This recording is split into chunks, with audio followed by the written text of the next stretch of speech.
added benefit is for the residents. Well, I feel like that Williamstown, I don't know how many of you, I hope you've seen the Main Street in Williamstown and what it looks like this year. It's beautiful. And they miracle grow those flowers. I know what the secret is, it's miracle grow. The mayor told me that. But they do a good job watering them, taking care of them. And I like the style of their flower baskets, their trash cans, their benches. So tourism put aside some money in our budget for purchasing some of those to help the city start to look better. And one of the things that I think we can do, especially related back to this study from UK, I would like to see us purchase, and when I say us, I mean tourism, the city partner, to get some of those, the flags for the poles that say, you know, welcome to Crittenden, home of, whatever y'all want to say. I mean, friendliest city on the planet, or whatever you all feel like Crittenden is known for. For Williamstown, it could be Lake Williamstown. For Dry Ridge, it could be Home of Fiddle Park. I don't care what it says, I just want it to unify, and then also to have something about Grant County on there. They would all be the same color, so now you've got uniformity as you go from one place to another, and really they're kind of directional for folks. And I feel like if the city partners with tourism, and like I said, tourism is willing, they've already got money set aside in the budget for the project, but they want the cities to put some skin in the game as well. But I feel like if we partner together, we start to make our cities and our towns look better, our residents start to take pride. And maybe they'll clean up some of these dilapidated properties. I mean, I could have done the first impression study. I could have drove up and down the road and told you what we need to do. But these were outside folks that had no connection to Grant County. And it was really telling what they said about our community and how we don't know what our identity is. And I thought, then if we don't establish what our identity is, who's going to do that for us? And to me, what's good for Crittenden is good for Dry Ridge, is good for Williamstown. We're all Grant Countians at the end of the day. So that's why I wanted to come and pitch these projects to you. I don't know how much money you would want to put toward the project. That's your all's decision. You all are the financial officers for the city. That's why they elected you. But I can tell you that the mayor of Williamstown told me that each bench, each trash can, each flower box cost around $300 a piece. So I feel like we could probably get maybe a deal when we go in and buy in bulk. I don't want to plant the flowers. If you all say y'all want tulips, and Dry Ridge wants roses, and Williamstown wants pansy, I could care less what the color they are. I just think the uniformity of what they look like is what will lend cohesiveness to our community. And I think because it's our birthday, it's something that we should all be proud of. I think now for next year is a good time to start. We really should have started 2 years ago, but it was one of those situations where you had an election coming up, nobody knew who was going to be in what position, and so nobody could really make a commitment. So we're a little under the gun as far as, I would have liked to have had some of this done a year ago. Florence is celebrating their 200. They've had signs up talking about next year's 2020 for months. And I'm like, daggone them, of course. Again, they've got a whole lot more money than we do, and that's okay. We'll be fine. But the committee has been meeting. Any of you are welcome to attend. We're going to meet again on November 13th at 3 o'clock at our office. We're talking about getting some shirts that have the logo on the front that Mr. Walters would design for us. And then I need to approach the high school, both Grant County and Williamstown. I'd like their art students to have a little contest to design the back of the shirt. And maybe the committee picks one from each school, and then we make those available to them. We're even looking at maybe having Christmas ornaments that are commemorative, or things like that that people would want to purchase, and really do something nice for our 200th birthday. I know the judges talked about for Senior Bash, we could have the vendors all dress old-fashioned. The farm-to-table event that Dry Ridge is going to host next year, we've already been meeting and talking about the planning, and I told the chef, I said, I want an old-fashioned menu. I don't know what that is yet, but that's where your job comes in to tell me. I'm thinking fried chicken myself, but I'll let her decide that. But everything that we do kind of next year event-wise, we want to put that bicentennial history harvest to it, so we tie it all together. And I'm working on a calendar, and I've told the mayors and the judge, I'm not interested in managing everybody's calendar, but somebody's got to take the lead so that we put a community calendar together so that we all know not to plan things on this night because Dry Ridge has got their thing going on. And that's where I think we've kind of not had that cohesiveness. And I said, you know, God help me, but I'm willing to try to tackle that project and bring it together. So again, I'm not looking, I really wasn't looking for more work, although I seem to manage to find some somehow. But I really feel passionate about this is a great way for us to showcase our community, come together as a community, because at the end of the day, we're still all county. So again, I know it would take you all to amend your budgets because it's not in there. I don't have a set amount. We're trying to kind of work through that to see, but I do know that tourism has set aside some money to put toward these projects. We're just looking for the cities to come back and help us with that. Corinth is a little bit different. I'm going down there and talk to them next month. You know, Corinth has no resources, and they have nowhere to hold a large event. So I'm thinking maybe for something for them might be a cruise-in car show, because there's some land available that we could probably do that. But I've not even had an opportunity to pitch that to their city council or mayor, and they've not attended any of our meetings yet. But that was just an idea. We don't want to leave them out, but again, you know, you've got to think of your resources and your location, and they just don't, it would be difficult down there. But we're not trying to leave them out, so. Do y'all have any questions for me? I do. Okay. I do. I've been dying to ask you this question. I would like to see like a tree lighting ceremony, a parade for Christmas We do it. in Crittenden. Well, we can do, well, if you all want to do it, we can do one. We do, Country Christmas is the one we do in Williamstown. That was started 16 or 17 years ago by the chamber, and it's just always been in Williamstown, but there's nothing saying that Crittenden can't have one. What kind of fundage should we put aside for something like that? To do something like that? Yes. I can tell you that that event probably cost between $7,000 and $10,000. So we would need about 20,000 in beautification and If you're in talking the about, budget. if you're talking about doing some, well, Christmas though, it's probably too late for this year. Right. Because it's too soon. If you're talking beautification and you're talking something for the bicentennial, I would think 20,000 would cover it. Okay. I would think that would be reasonable. But no, if you all are interested, like I said, I'm not looking to really manage these events. I just want to help facilitate them, but I'll be happy to roll up my sleeves and work to get them going. If you all wanted something in Crittenden for Christmas, I'm not opposed to helping you with that. I would just ask that you don't do it on the same night we're doing the other one, because that would be a nightmare. But I mean, even beautification, I mean, you know, lights up and down Main Street. I mean, you know, something, Yeah. hangers with wreaths. Yeah, anything like that, I think you can do to improve the city. Dry Ridge, I don't know if you noticed, put just flags, American flags up and down the streets. I thought that was beautiful. And people kind of laugh at Joe sometimes about being the friendliest veteran community in the state of Kentucky. Wouldn't that be awesome to be known for that? I mean, that's a positive. That's something, we have a national veterans cemetery sitting in Williamstown that is a treasure. I mean, economic development gave land towards that project to have that house. That's one of the only reasons it was picked for Grant County, is because they got the land for part of it. And it's a really beautiful facility. So yes, I think things like that, we work together. What's good for Crittenden is good for everybody else. But that's, anytime you all need my help like that, please call me. I'm willing to come and give you my ideas. And but that's what I'm here tonight, to talk about those three things, because even though they don't seem related, they really are all related. Jamie, the feedback I'm gonna get is, this is a county bicentennial, it's not a Crittenden bicentennial. So Crittenden's taxpayers, they're gonna wonder why we wanna place $7,000 to $10,000 for something that's a county bicentennial. And I'm just putting that out there because I know I'm gonna get feedback. Well, and my response to that would be the county's gonna put some money up as well to help with these events. But my take on that would be the city of Crittenden sits in Grant County. So if you want people to come, if you want to have things, which everybody complains we don't have enough to do in Grant County, it's gonna take some dollars to get it there. Nothing's free. I'd like to offer a paradigm shift in the way you're thinking. I think these are wonderful ideas that are out here, and I agree with what the mayor is saying here, but I want to share some experience when I was in Western Kentucky.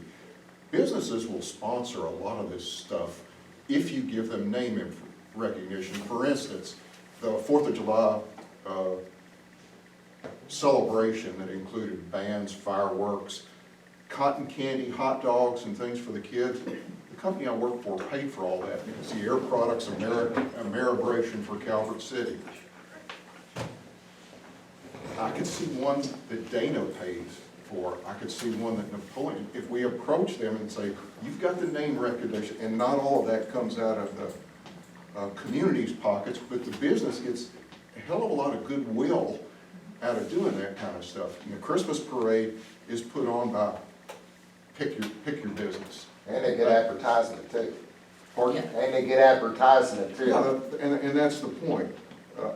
Yeah, and what I would say to that, you're absolutely right, Joe, and that's an excellent way to approach it. I would just say to the city, if you want the branding for your city, so that you're saying to your public, this is a Crittenden thing, Crittenden Christmas, or whatever you call it, then I would suggest that you say Crittenden Christmas presented by Wolf Steel, or whatever business that steps up to do that. But you all retain that branding, because then, if Wolf Steel year 2 or 3 doesn't want to do it, you've still got the branding that it's Crittenden's thing, but then you can slide another business in there. But that would be the only thing I would say to that you would want.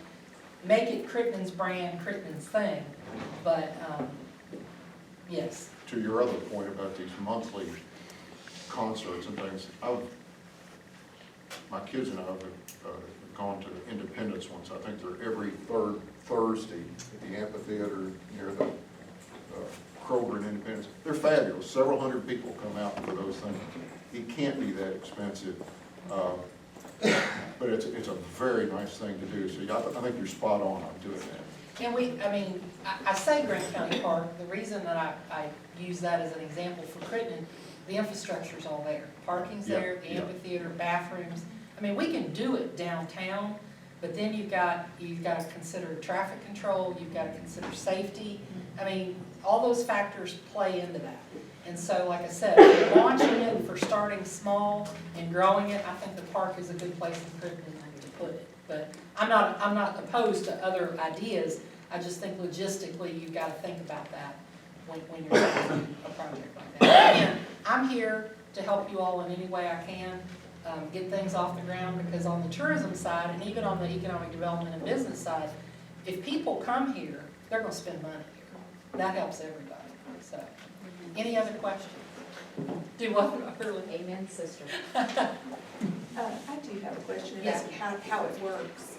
So for like Williamstown and what they put on there, for instance, do they have somebody there in the city that organizes those events, or do you organize it for them? It depends on the event.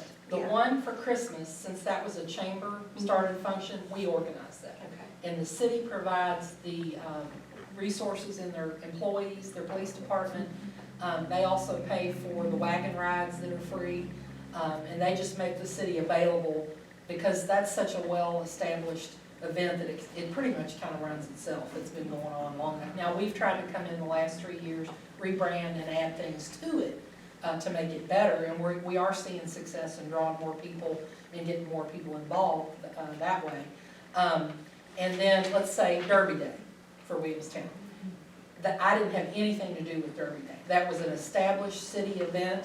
If they wanted my assistance, I said, you call me. Basically, tourism can help you with advertising for that, because I have contacts at the state level, and I have contracts through the state that I can get pricing that would be hard for you all to get, just because of the tourism and the volume that we buy. So if you all wanted an event that was strictly Crittenden's, and you said, hey, what can you do for us? My thing's gonna be, I can take care of your advertising for you. So there would have to be somebody in Crittenden that would have to do all the organizing, making the contacts, getting We can someone get a in here committee. to. You could. So that's what I was asking. And so I would be also- happy to serve on that and help you all with that. Can I make a suggestion also? Letting the city know that you guys are doing this and getting the public's opinion, and have them serving on the committee as well. Do you know what I mean? Yeah, sure. That's a good All the idea. help we can get. Yeah.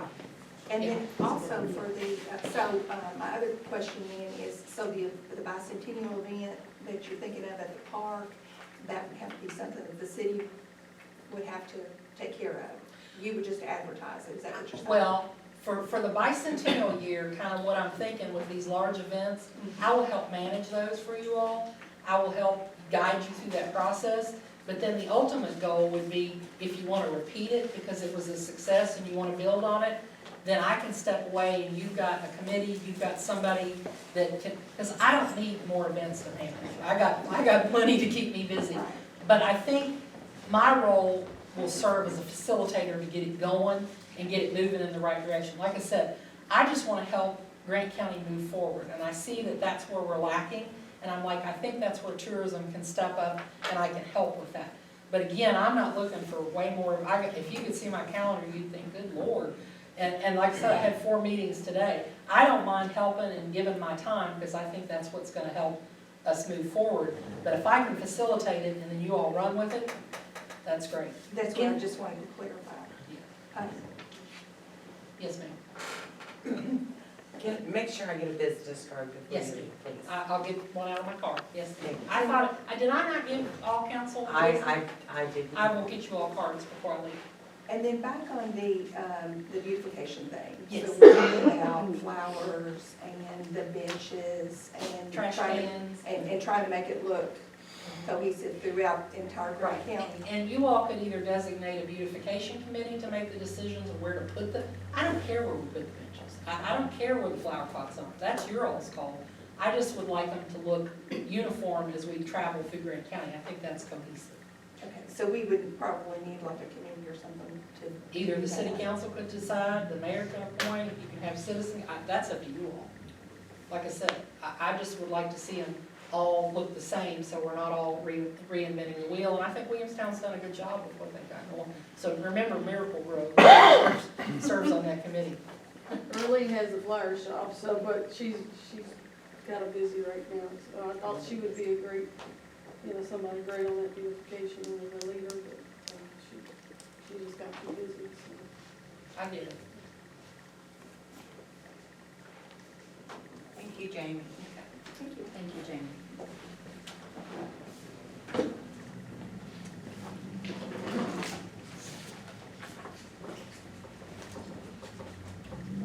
You guys want to talk about the peer-to-peer short-term agreement for rental property? Anything in there that you all want to change or add or delete?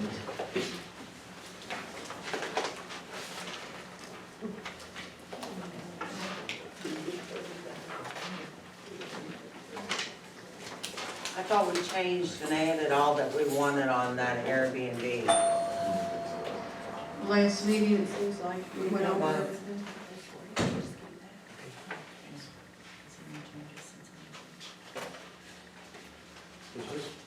Has this been updated with any changes from the last meeting, or is it Just the changes that you guys talked about on the floor, we incorporated in. Just wanted you to see a copy, and Jennifer gave me some typos, and we'll fix those, and it should be ready to go for first reading next week.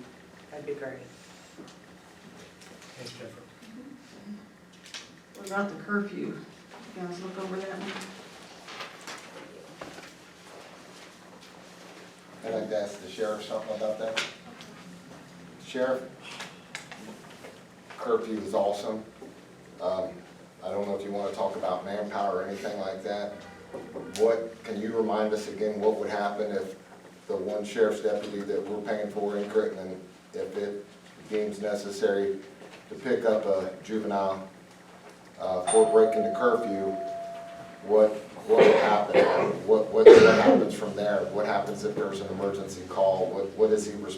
What's his responsibility to do with that juvenile once he picks him up? so? Wait, before you answer that, please.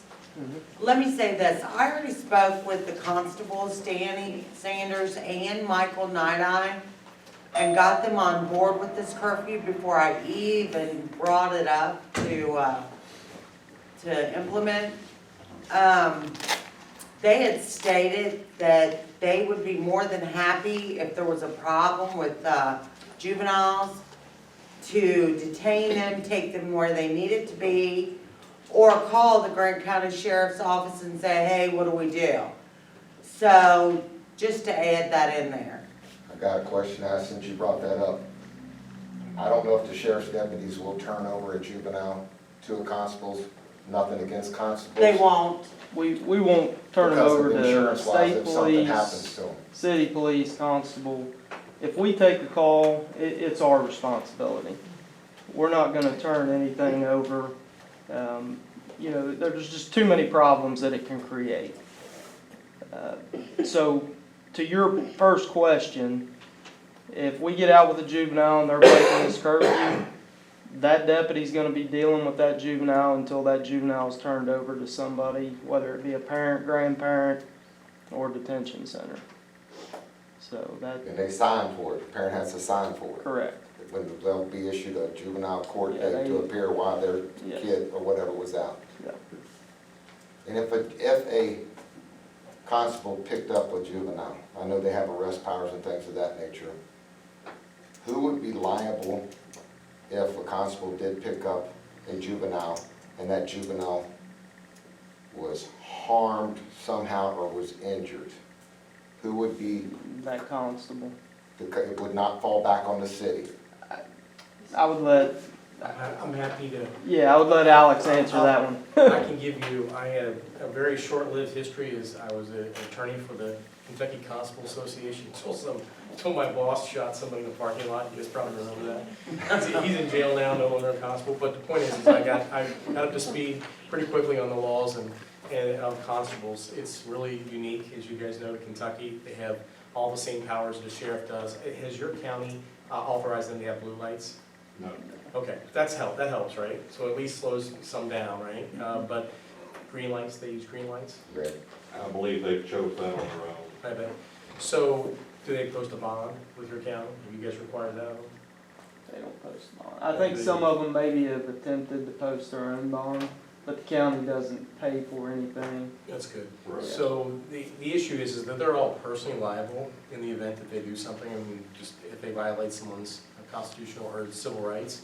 And it happens all the time. Constables pick people up and they make some really bad decisions.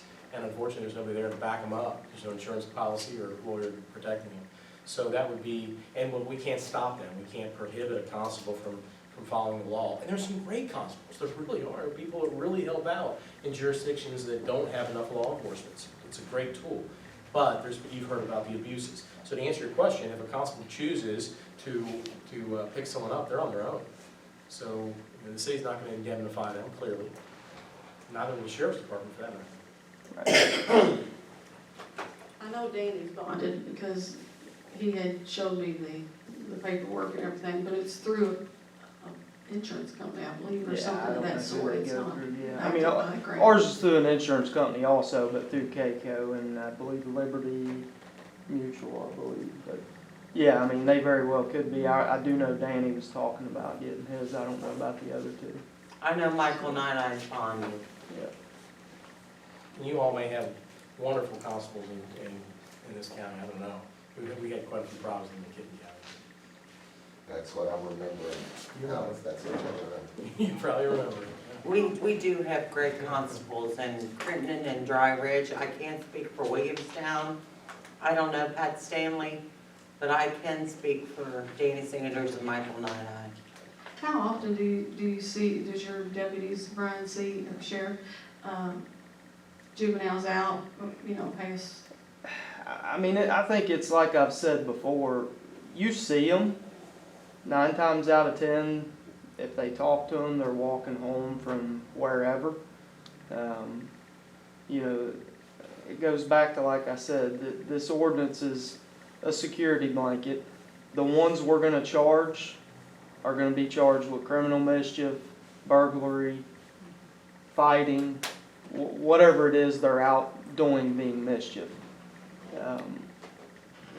If I stop a kid out here tonight and you all have this ordinance enacted when I'm leaving and he's violating it, and he can prove to me that he just left Johnny's house, and I talked to Johnny's mom, and yeah, they were here playing video games, he's walking home, I mean, I'm not gonna go I'm charge. not saying pick No, up every John, right. John on the street. What I'm saying is, like last week, one of my neighbors texted me and said, we've got three male juvenile teenagers throwing things over the private fences and trying to jump people's fences to get in their backyard. Mhm.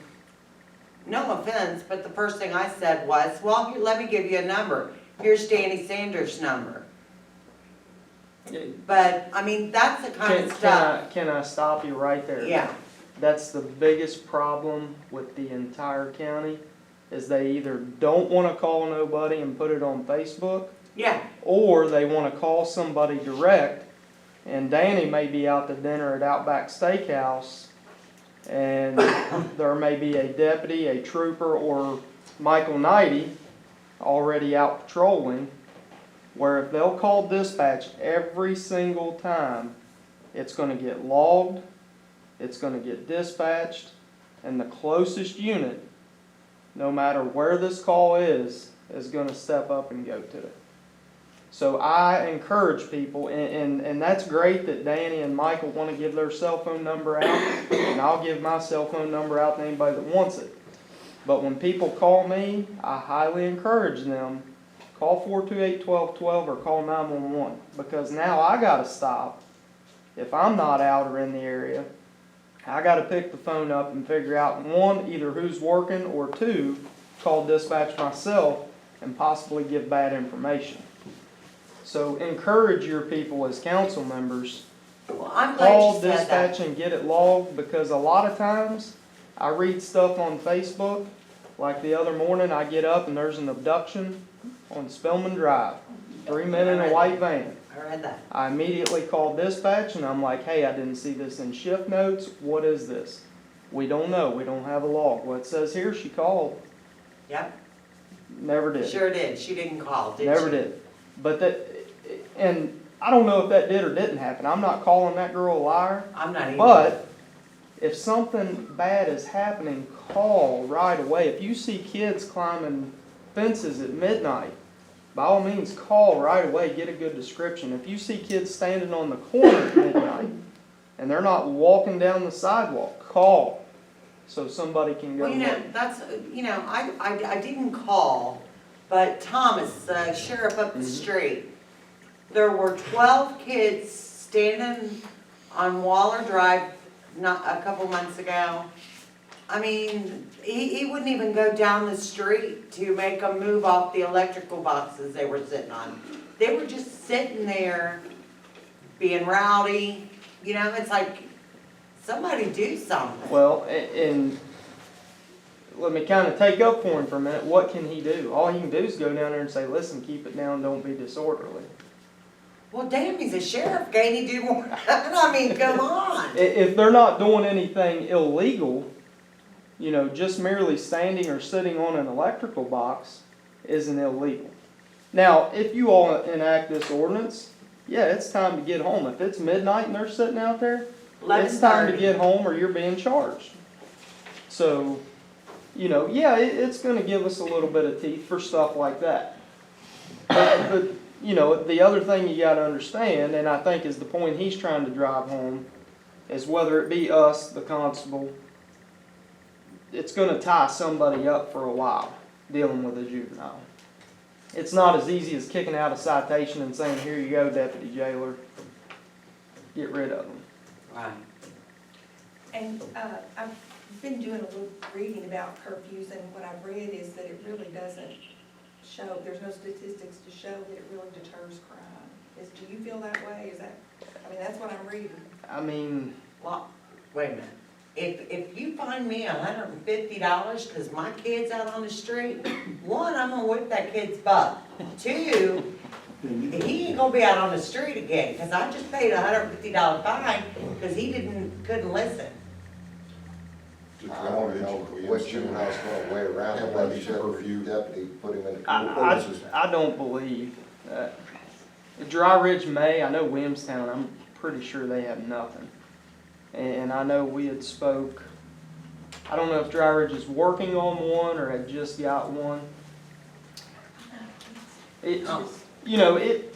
Put it out there, here's my suggestion, put it out there, let's see if it works. It makes sense. You know, if it don't work, then we come back and say, hey, it didn't work. Well, Because at least we tried. my opinion, from my 15 years of experience, is, and I think Alex can tell you from being on the lawyer side of it, there's all kinds of laws out there. Does it deter? No. Now, it deters some, but I think you're still, even with this ordinance, you're still gonna, Yes, it would. you're still gonna have the criminal mischief in the harvesters. You're Yes. still gonna have the kids going into the park and spray painting the barn. Right. You know, you're still gonna have the people walking up and down the street. It's gonna happen. But the one example you gave of the kids, okay, if it's after hours, yeah, that now gives us something to tell them to move on. And I think that it's another arrow in your quiver of, rather than being able to pull over and say nothing, you can say, look, there's an ordinance on, you guys, we're gonna do one of two things, and somebody might have something in their pocket they don't want the officer to see. Let's go home. Right. I mean, Yeah. it's, but I think we've got hopefully the message, at least in the curfew ordinance, to curb some activity because of putting a financial detriment on the supervisors. If you guys think it's too much or too little, let me know and I can change it.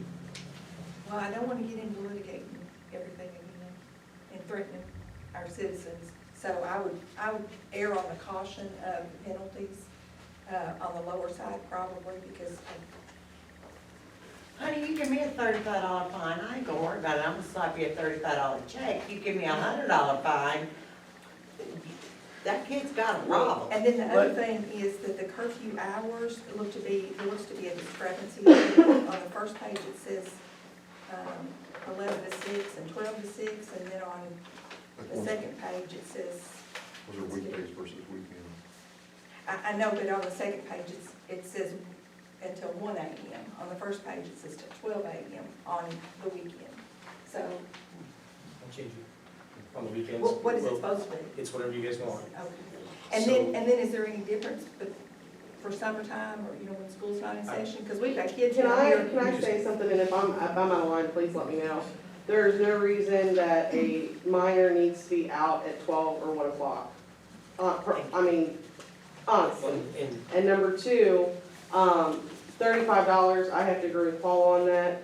I have a 14-year-old stepson at home, and the Juul thing and the electronic cigarettes and all that, I think the schools maybe only fine them $25.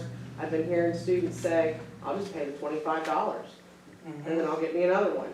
So I think that $150 fine, if a parent has, if I have to pay that, there's gonna be issues at home. Yep.